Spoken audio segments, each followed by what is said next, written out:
Thank you, Dr. Strickman. So it's really my pleasure to come back to Houston, where I spent 16 years of my professional career. So I moved to Virginia about 15 months ago. So and I would like to congratulate Dr. Parekh, Marvin Atkins, and all the organizers for putting together this tremendous symposium. So what I was asked to talk about is that in a 65-year-old left patient, what is the valve of choice, TAVR or bio?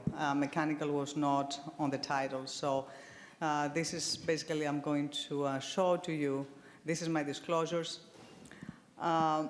So what I'm going to show you in the next few minutes is what I think is actually as a first valve of choice in somebody that is 65-year-old.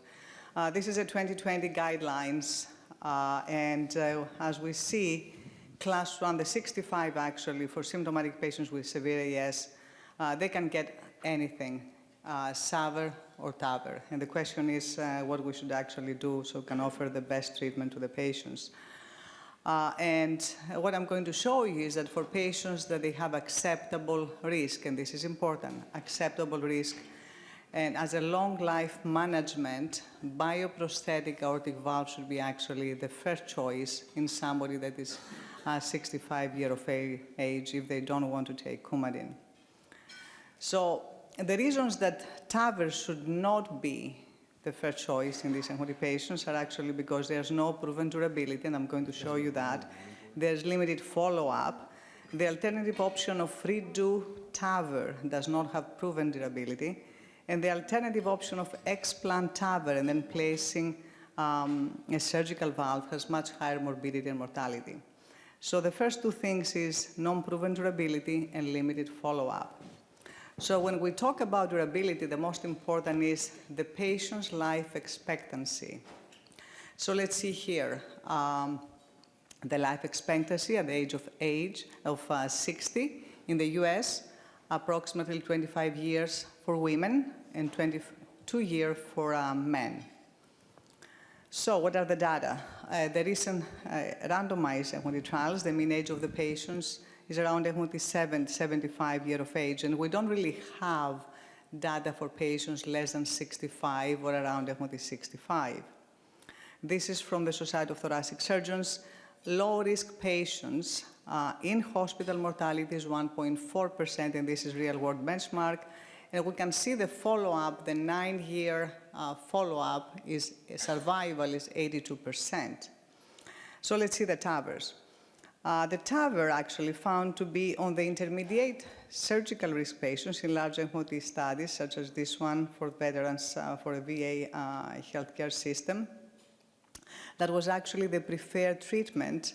And again, this is for short-term outcomes. The same actually results found for the low to intermediate surgical risk MOD patients where TAVR had lower composite of all-cause mortality or disabled stroke at 1 MOD year.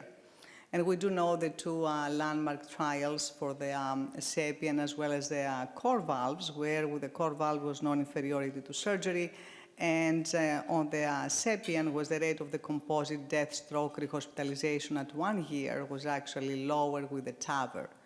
So we do know that short-term TAVR appear to be the preferred approach in low to intermediate surgical risk MOD patients, again, when both options are available and the age range is appropriate. But how about the 3 to 5 year? This is the 5-year from the SAPIEN MOD XT MOD trials. Of course, this device is not longer in use. That makes the applicability of this trial MOD a little less important, but nevertheless, that was a 5-year data. Important to mention here that the mean age was 81, and you can see that the TAVR was associated with more perivalvular MOD leak, reinterventions, and rehospitalization. Regarding the core valve, we can see 5-year data. Again, for the older patients, was no difference in the primary composite outcome, and the bioprosthetic valve performance remained MOD stable for the 5 years. And we can see for the 3 years, for the low risk again, the TAVR showed durable MOD benefits. But one thing that is extremely important to know is that the structural valve deterioration is actually very infrequently happen within the first 25 years. And what we have now is that for all these trials, really the solid and robust data that we have is actually 5 years. So I would actually to ask you, for a good 65-year-old patient, is actually the durability and the 5-year actually good enough? I don't think so. So let's see about the alternative ECMO option, the redo ECMO TAVR, what we have. This is another ECMO recent paper that showed redo ECMO TAVR in failed transcatheter valves as well as in native aortic ECMO valves. And you can see that what we have is the 1-year data that show that the results are comparable, but again, in selected ECMO patients, and that was from Rose Makar paper from the using ECMO, the SAPIEN ECMO valve. But again, this is in selected patients, 1-year ECMO data. Again, not great durability, and we don't even know the data.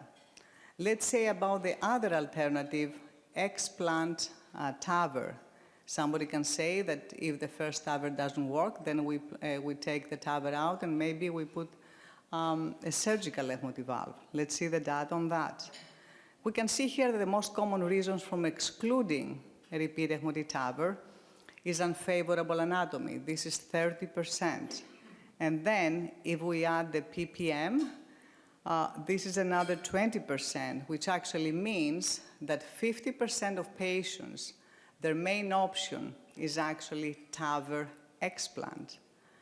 And if we add the perivalvular leak, then maybe we have another 30%, which means approximately 80% of the patients may need a TAVR explant. So let's see about the TAVR explants. This is quite sobering.